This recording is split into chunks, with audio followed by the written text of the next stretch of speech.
राजनीतिक विश्लेषक आज अशोक गहलोत के एक एक शब्द को और दिल्ली पहुंचने के बाद बदली हुई बॉडी लैंग्वेज को पढ़कर भविष्य का आकलन करने में जुट गए हैं। आज दिल्ली में गहलोत के चेहरे की उड़ी रंगत और शब्दों से चार बातें बिल्कुल स्पष्ट हैं।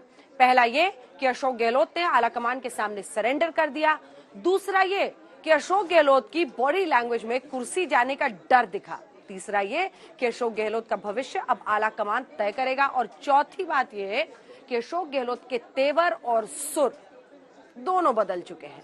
आखिर जादूगर के नाम से मशहूर अशोक गहलोत अपने सियासी करियर में मिली विराट चुनौती से कैसे निपटेंगे? क्या कांग्रेस में अब गहलोत चैप्टर का अंत हो सकता है?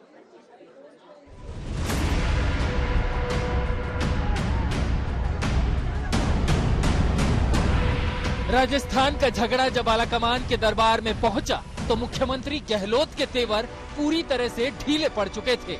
मीडिया के सामने आए तो वेणुगोपाल साथ में थे।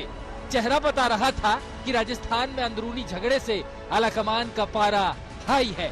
24 घंटे पहले तक गहलोत एंड कंपनी बड़े बड़े दावे कर रही थी, लेकिन 24 घंटे के अंदर पूरी पिक्चर बदल गई। आलाकमान से मुलाकात के बाद अशोक गहलोत ने दो बड़ी बातों का ऐलान कर दिया। पहला ये कि अब वो कांग्रेस अध्यक्ष पद की रेस में नहीं है, और दूसरा सीएम की गद्दी छोड़ेंगे या नहीं इसका फैसला आलाकमान करेगा। मैंने उनसे मिला, कोची में जाकर के रिक्वेस्ट की कि आप अध्यक्ष का चुनाव लड़ें। आखिर में उन्होंने अस्वीकार कर दिया। मैं मेरी बात को कायम हूँ, मैं इलेक्शन लड़ूंगा नहीं। तो मैंने कहा भाई जो सबकी भावना है कार्यकर्ताओं की, नेताओं की, तो मैं फिर चुनाव लड़ूंगा, ये मैंने कहा था। सुनिए आप, पर अब क्योंकि कल परसों की वो घटना हुई है और मेरी मॉरल रेस्पॉन्सिबिलिटी थी कि वो प्रचार पार होता, तो मैंने तय किया है अब मैं इस माहौल के अंदर चुनाव नहीं लड़ूंगा। ये मेरा फैसला है। ये फैसला मैं नहीं करूंगा, ये फैसला सोनिया गांधी जी करेगी, कांग्रेस अध्यक्ष करेगी। Thank you. गहलोत ने सरेंडर किया तो उनके हक में तलवारबाजी कर रही सेना की अक्ल ठिकाने लगते देर नहीं लगी। आलाकमान के ऑर्डर को चुनौती देने वालों के सुर बदल गए। न तो किसी विधायक को जबरदस्ती बुलाया गया, न किसी विधायक को रोका, न किसी विधायक को अंधेरे में रख के दस्तखत कराए गए, न किसी विधायक से जोर जबरदस्ती की गई। सबने स्वतः स्फूर्त हाथ खड़े करके अपनी एकजुटता प्रदर्शित की थी। अब कौन क्या कह रहा? अब मंच पर बैठे हुए अगर कोई नेता ये कह दें, जो हमने वहाँ पे जो एक अनौपचारिक सी बैठक की थी, उसमें मंच पर बैठा हुआ कोई अगर नेता ये कह दे मुझे ही नहीं पता था, तो इसका तो कोई इलाज नहीं है। कि जो लोग मानेसर गए थे उनमें से किसी को मुख्यमंत्री नहीं बनाया जाए। मुख्यमंत्री का फैसला कांग्रेस अध्यक्ष के चुनाव के बाद हो। और चूंकि एक प्रथा है ये कि जो भी आउटगोइंग मुख्यमंत्री होता है, अगर आप अशोक गहलोत जी को हटा रहे हैं तो जो भी आउटगोइंग मुख्यमंत्री होता है उसकी सलाह ली जाती है और बहुत हद तक उसकी सलाह मायने रखती है। तो जो भी फैसला लें हाईकमान, जो भी अध्यक्ष बने कि सोनिया जी फैसला लें, उसमें उनकी बात को महत्व मिले। और हमने ये नहीं कहा था कि ये प्रस्ताव में लिख दिया जाए। तो खुल्लम खुल्ला पायलट के खिलाफ बगावत कर रहे मंत्री प्रताप सिंह को भी आज सुनिए। यदि किसी पार्टी के 125 विधायक हो, उसमें से 102 विधायक ये कह दे कि आप उनको बनाइए और उनको मत बनाइए, तो क्या बहुमत के आधार पर फैसला नहीं होना चाहिए? ये फैसला विधायकों के बहुमत के आधार पर होना चाहिए, मेरा मानना है। क्या बात कर रहे हैं आप? सचिन पायलट जी के पास यदि ज्यादा वोट हैं तो वो बन जाए, कौन मना कर रहा है? कौन रोक लेगा उनको? यदि विधायक ज्यादा है और उनके पास ज्यादा विधायक नहीं है तो किसी और को मान ले जिसके पास ज्यादा विधायक है। इसमें क्या फर्क पड़ता है?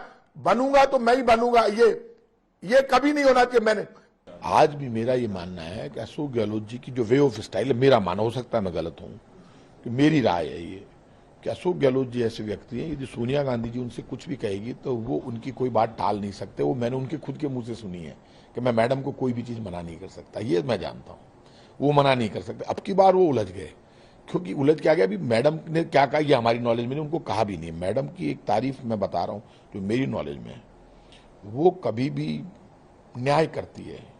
और इतनी बड़ी लीडर जिसने 10 साल तक कांग्रेस को जिताया देश में, अभी तो बीजेपी को 10 साल हुए नहीं, इनको इतना घमंड है बीजेपी के लोगों को। कांग्रेस मुक्त भारत बना देंगे, तुम्हारा घर संभाल लो, कांग्रेस मुक्त भारत। गहलोत दिल्ली में सफाई दे रहे थे तो जयपुर में टीम गहलोत के एक मंत्री इशारे इशारे में यही कहते हुए सुनाई दिए कि खेल अभी बाकी है। अजय माकन पर हाईकमान के हम नोटिस में लाना चाहते हैं कि अजय माकन जी की जो थोड़ी सी भूमिका है वो संदिग्ध है। इसलिए हम कह रहे हैं कि जिन लोगों के खिलाफ कार्रवाई होनी चाहिए उनको तो आप नोटिस ही जारी नहीं कर रहे हो। 35 दिन वो सरकार को गिराने के लिए मानेसर होटल में बैठे रहे, आप हमारे साथ बैठे रहे और आप लोग आए दिन हमें जो है हम आपकी सारी बातें सुनते थे और हमें दुख है, उनको तो आपने नोटिस जारी नहीं किया। और आपने दिल्ली पहुंचते ही तुरंत आनंद फानन के अंदर धारीवाल जी, महेश जोशी जी और धर्मेंद्र जी के खिलाफ आपने नोटिस जारी कर दिया।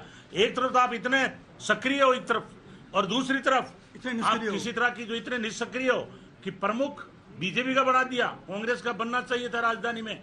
मैं खुद उसमें पर्यवेक्षक था, हमारी ड्यूटी लगी थी एज ए प्रभारी, मैं जयपुर का प्रभारी प्रदेश उपाध्यक्ष के नाते था। हम इसलिए हाईकमान के ध्यान में लाना चाहते हैं। अब अशोक गहलोत का क्या होगा, ये फैसला आलाकमान को करना है। अगर फैसला गहलोत के पक्ष में आया तो कुर्सी बचेगी, विरोध में आया तो पायलट की ताजपोशी का चांस सबसे ज्यादा है। मुख्यमंत्री अशोक गहलोत के पास से राष्ट्रीय अध्यक्ष बनने का मौका जाता रहा, मगर उससे भी बड़ी बात संगठन महासचिव केसी वेणुगोपाल ने कह दिया है कि राजस्थान में मुख्यमंत्री के पद को लेकर अगले 2 दिनों में फैसला लिया जाएगा। ये सामान्य बात नहीं है, क्योंकि सिटिंग सीएम के बारे में ऐसा बोला नहीं जाता है। इसे लेकर राजस्थान की राजनीति गरमाई हुई है कि मुख्यमंत्री अशोक गहलोत रहेंगे या जाएंगे। सचिन पायलट का क्या होगा, क्या कोई तीसरा नाम भी आ सकता है? दिल्ली से मौसमी सिंह और कैमरामैन शर्मा के साथ शरद कुमार, जयपुर, आज तक।